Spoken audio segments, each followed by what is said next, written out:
Hola a todos, esta es la clase de Mecánica Cuántica 1, correspondiente al posgrado en Ciencias, con especialidad en Física, del Instituto de Física de la Universidad Autónoma de San Luis Potosí.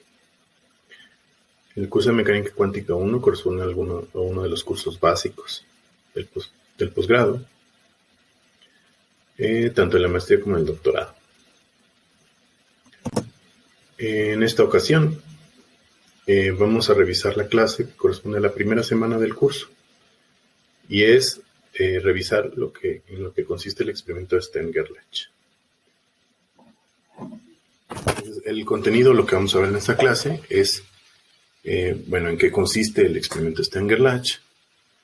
Luego vamos a estudiar experimentos de Stern-Gerlach pero secuenciales. Y luego, para tratar de entender un poco y resolver un poquito los resultados o entender un poquito los resultados de este experimento, vamos a hacer una analogía con luz polarizada. Entonces, ¿cuál es el objetivo de la clase? Bueno, vamos a introducir los conceptos básicos que hacen que tengamos que abandonar la física clásica y nos va a motivar a la necesidad de construir una nueva mecánica. Entonces, durante los primeros 27 años del siglo XX, se dio un cambio sin precedentes en la forma en que entendemos los fenómenos microscópicos. La física clásica pues mostró todas sus limitaciones y fue reemplazada por una teoría que tuviera un alcance más amplio. La forma más tradicional de entender o de empezar a estudiar la mecánica cuántica es pues siguiendo su desarrollo histórico. Por ejemplo, podríamos empezar estudiando la ley de radiación de Planck o la teoría del calor específico de Einstein-Debye o el modelo atómico de Bohr, o el experimento de Pattinson, Germer y Thomson. Sin embargo, en lugar de tomar este acercamiento histórico de la mecánica cuántica, vamos a empezar con un ejemplo que ilustra de manera muy, muy dramática las limitaciones de la mecánica clásica. De hecho, es algo así como una especie de terapia de shock, ¿sí? Que nos va a introducir rápidamente y de manera muy clara cuáles son los conceptos importantes de la mecánica clásica, ¿sí? Entonces, el mensaje principal de esta clase va a ser que la medición de una cantidad cuántica destruye completamente cualquier información previa que tengamos sobre ella, y que las cantidades cuánticas están descritas como combinaciones lineales de un conjunto de vectores abstractos. Estos vectores permiten un entendimiento de la materia parecido al de la física de ondas.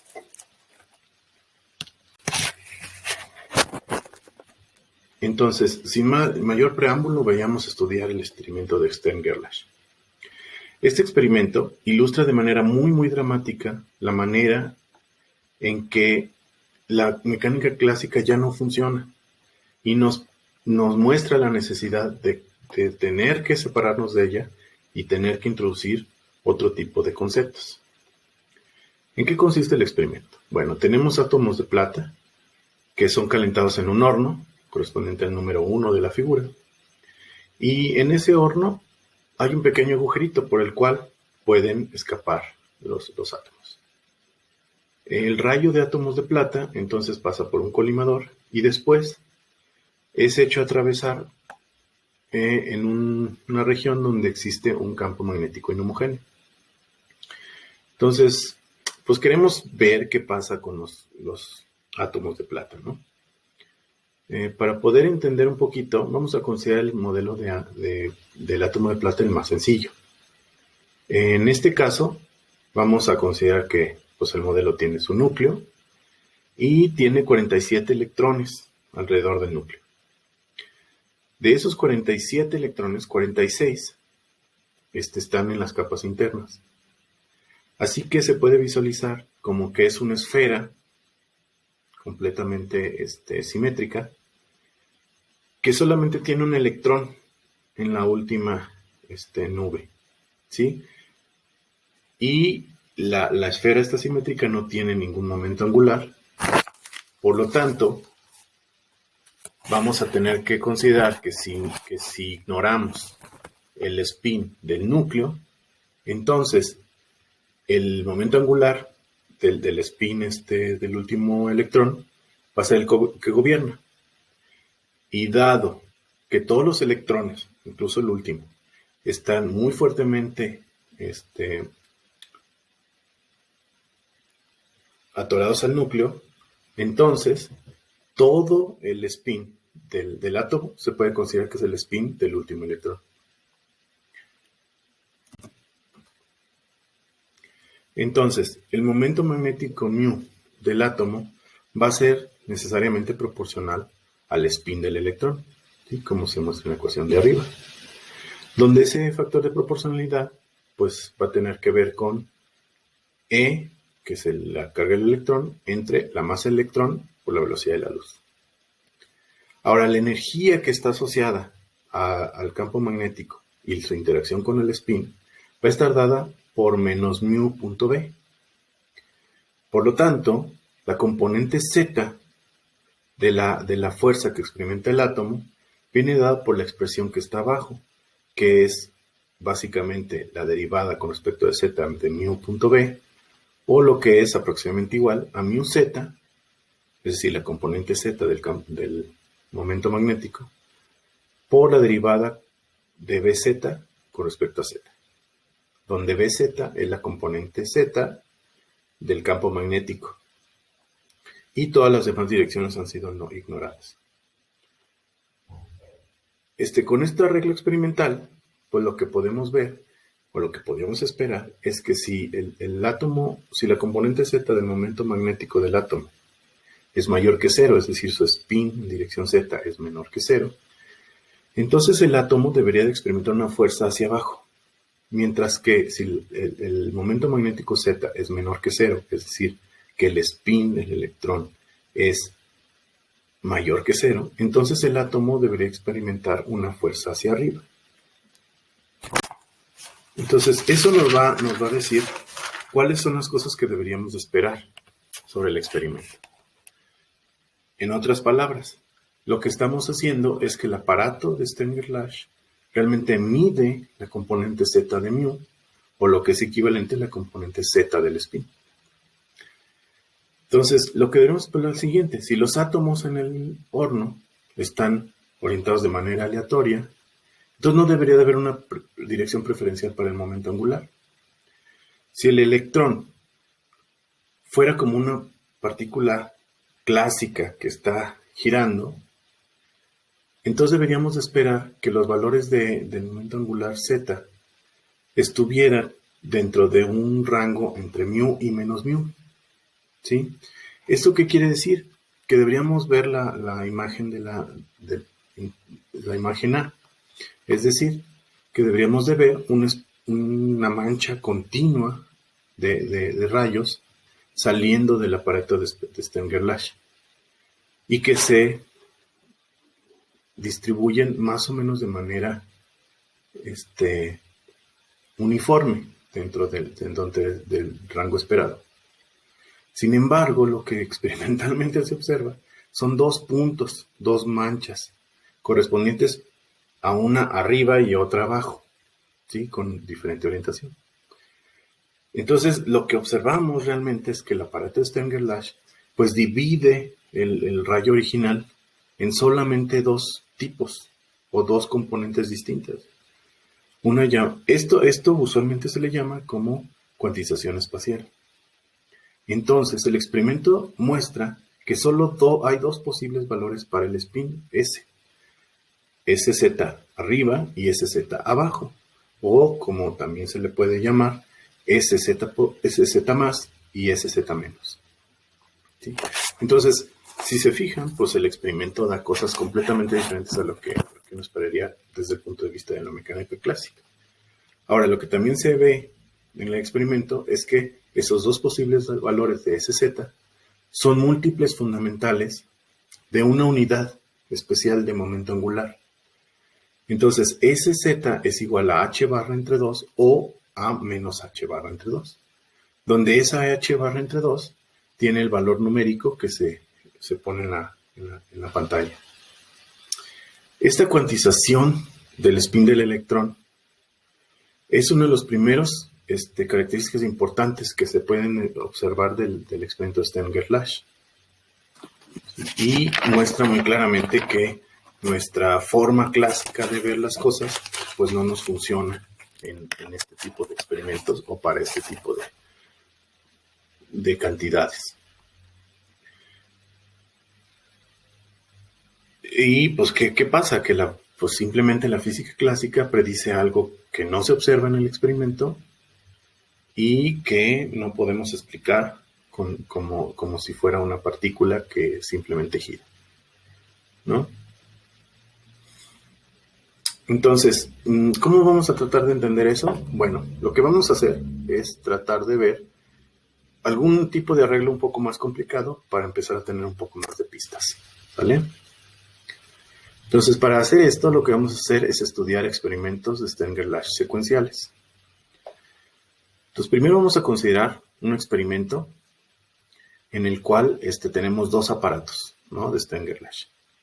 En el primer arreglo experimental, que es el que corresponde a la figura de arriba, lo que hacemos es que tenemos un experimento SZ, o sea, un primer aparato que me divide el rayo en SZ menos y en SZ más, ¿va? Y luego lo vamos a hacer pasar por otro aparato. Pero antes de eso, lo que vamos a hacer es que vamos a bloquear la componente SZ menos. Y entonces, al pasarla por el segundo aparato, lo que vamos a observar es que simplemente tenemos SZ más, ¿sí? Lo cual pues será algo que más o menos deberíamos de esperar. Si ya seleccionamos el SZ menos con el otro aparato, pues cuando pasa nuevamente por un aparato igual, pues deberíamos de observar el mismo comportamiento, ¿no? O sea, solamente tenemos uno. Ahora vamos a tomar en cuenta un arreglo un poquito más interesante, en el cual el aparato de Stern-Gerlach se pone de tal manera que el campo magnético ahora está en dirección X, no en dirección Z. Entonces, cuando el rayo SZ más pasa a través del segundo aparato, ahora lo que observamos es que este se divide en dos rayos, uno con componente SX más y otro con componente SX menos. Entonces esto es muy extraño, es como si el primer aparato pues cambia, o sea, como si este segundo aparato pues realmente destruyera toda la información previa. Entonces ahora, ¿cómo está esto? Bueno, lo que vamos a hacer ahora es, antes de tratar de explicar, es considerar ahora un tercer caso, en el cual tomemos un arreglo con un tercer aparato, pero ahora en dirección Z, ¿sí? Es decir, tenemos el primero en dirección Z, el segundo en dirección X y luego el tercero en dirección Z, ¿va? Como se muestra en la figura hasta abajo. Entonces, lo que se observa experimentalmente es que del tercer aparato emergen otra vez dos rayos, ¿sí? Uno con componente SZ más y otro con componente SZ menos, ¿sí? Entonces está extrañísimo. Se supone que ya habíamos filtrado el componente SZ menos en el primer aparato y ahora resulta que cuando yo pongo el segundo aparato, otra vez reaparecen, ¿no?, esos dos componentes. Entonces esto es realmente una sorpresa porque pues ya deberíamos de haber filtrado uno de los... Entonces, ¿esto cómo lo explicas? ¿Cómo puede ser posible? Bueno, este ejemplo ilustra muy claro que en mecánica cuántica no podemos determinar de manera simultánea SZ y SX, ¿sí? Porque cuando yo pongo uno se destruye la información del anterior.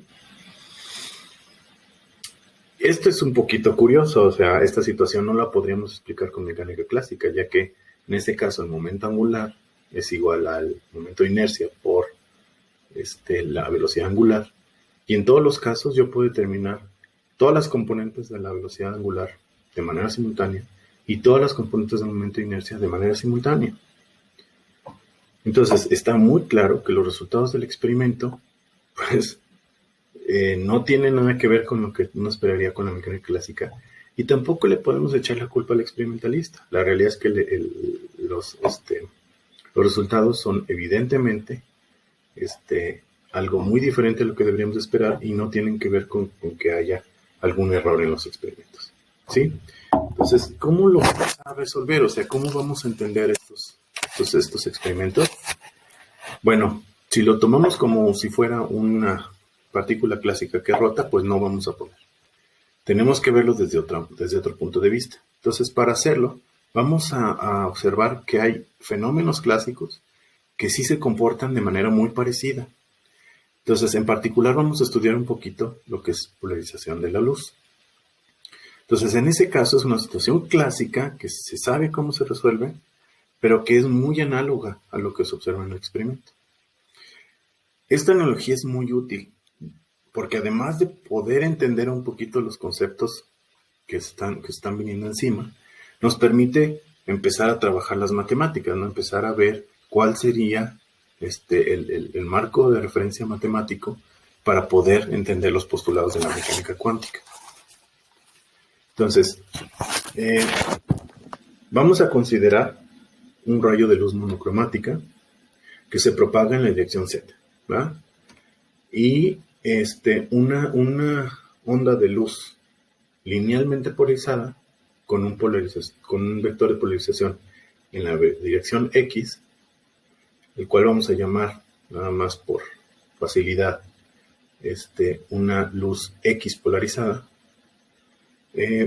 Pues es un rayo de luz que tiene una dependencia espaciotemporal de su campo eléctrico oscilante en la dirección X, dada por la ecuación E0 por coseno de kz menos omega t en dirección X.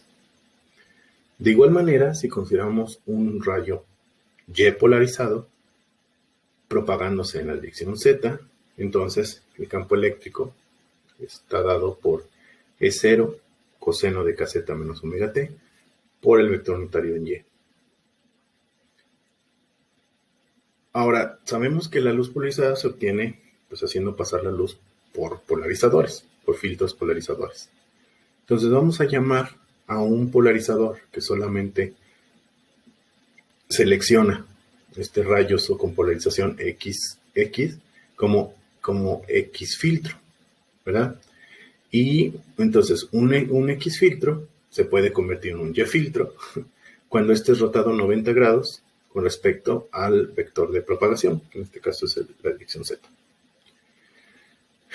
Entonces, es muy bien sabido que si yo hago pasar un rayo por un polarizador X, entonces, y luego hago pasar ese mismo rayo por un polarizador Y, entonces no voy a observar nada de luz, ¿verdad? O sea, porque ya seleccioné solamente los rayos con polarización en X, en dirección X. Sin embargo, la situación se pone un poco más interesante si insertamos un filtro intermedio entre el filtro X y el filtro Y. Si ese otro polarizador entonces ahora selecciona la luz polarizada en una dirección que vamos a llamar X', pero que hace 45 grados con la dirección X en el plano XY. Entonces, en ese caso, lo que vamos a observar es que cuando yo lo pase por este tercer filtro Y, en lugar de solamente observar o de no observar luz, sí observamos ahora luz polarizada en dirección Y, ¿sí? ¿Qué quiere decir eso? Bueno, que el filtro X' pues interviene y selecciona de alguna manera la luz que está polarizada en dirección X' y destruye toda la información anterior que habíamos logrado con el primer filtro, con dirección X, ¿va? Y ahora podemos ver luz cuando pasa por el tercer filtro. Entonces, si se fijan, esta situación es muy, muy parecida a lo que habíamos observado con los experimentos de Stenger-Lash, ¿sí? Sobre todo los secuenciales. Entonces, si ustedes lo revisan con cuidado, pueden ver que se puede hacer la correspondencia que está anotada en la esquina inferior izquierda. Es decir, que los átomos SZ más menos pues se pueden entender como si fueran luz polarizada X menos X o Y. Y que los SX más menos se pueden entender como si fueran X' menos, X' o Y', de esos rayos polarizados. Entonces, pues esta analogía que estábamos diciendo, pues nos va a servir para entender un poquito. Si lo vemos por un lado, el campo magnético, en el caso clásico, pues lo que estaríamos viendo es que el rayo con polarización X', ¿verdad? Tiene dos componentes, una en la componente X y una en la componente Y, ¿verdad? Como se muestra en las ecuaciones de la izquierda. Y de igual manera, la polarización en Y', pues tiene dos componentes, una en componente X y una en componente Y, ¿verdad?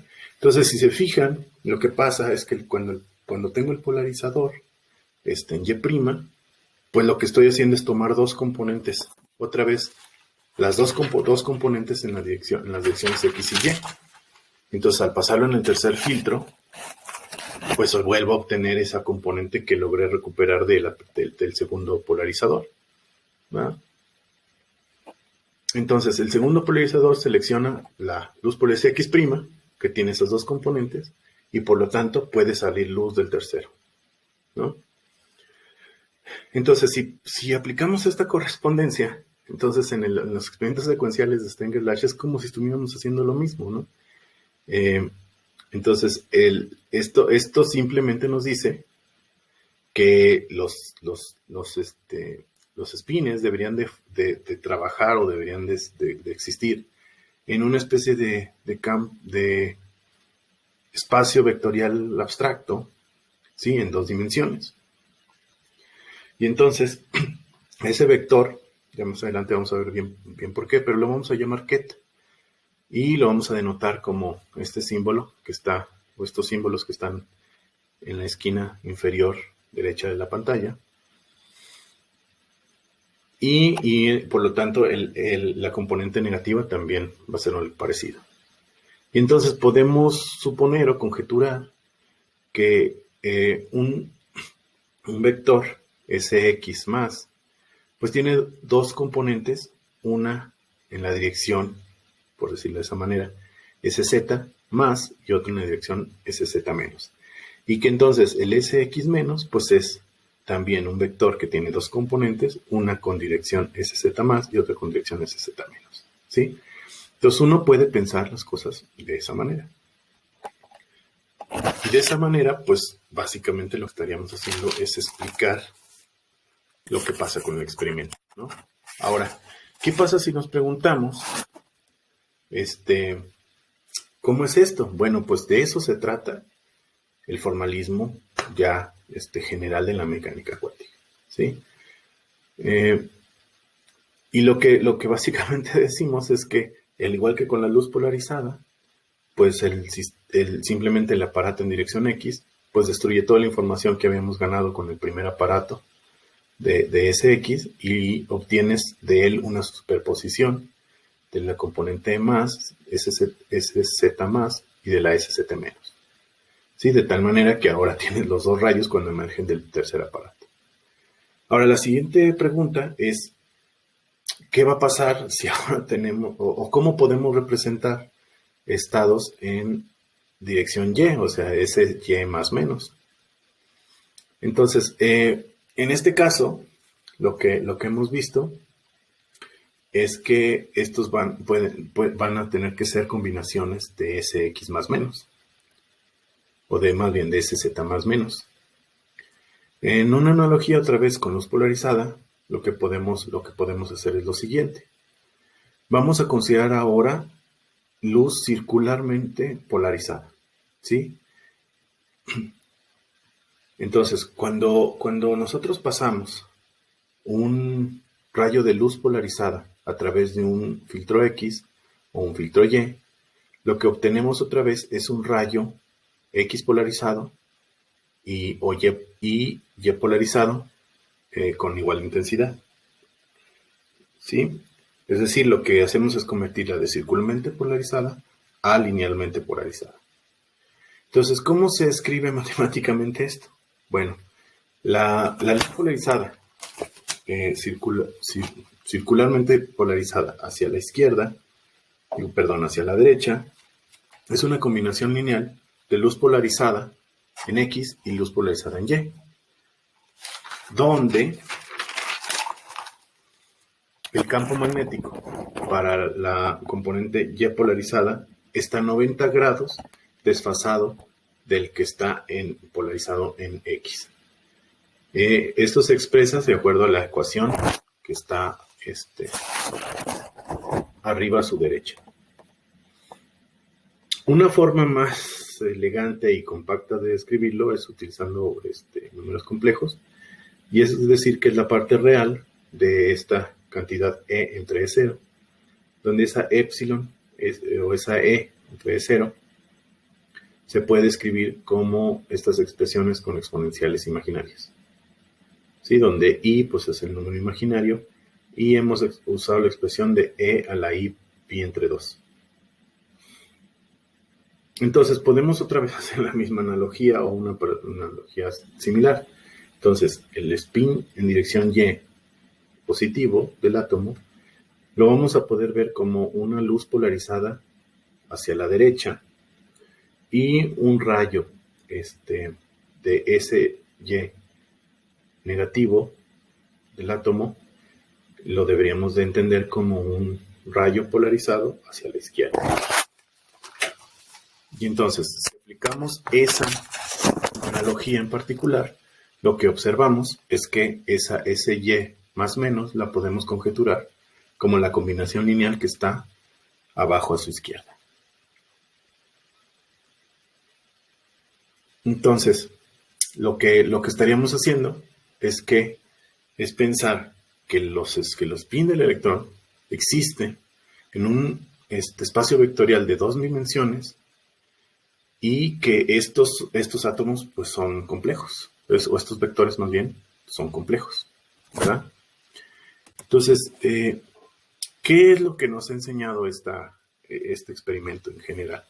Bueno, primero, que los resultados del experimento es que contrastan primero muchísimo con la mecánica clásica, ¿verdad? O sea, no dan para nada lo que uno esperaría con la mecánica clásica.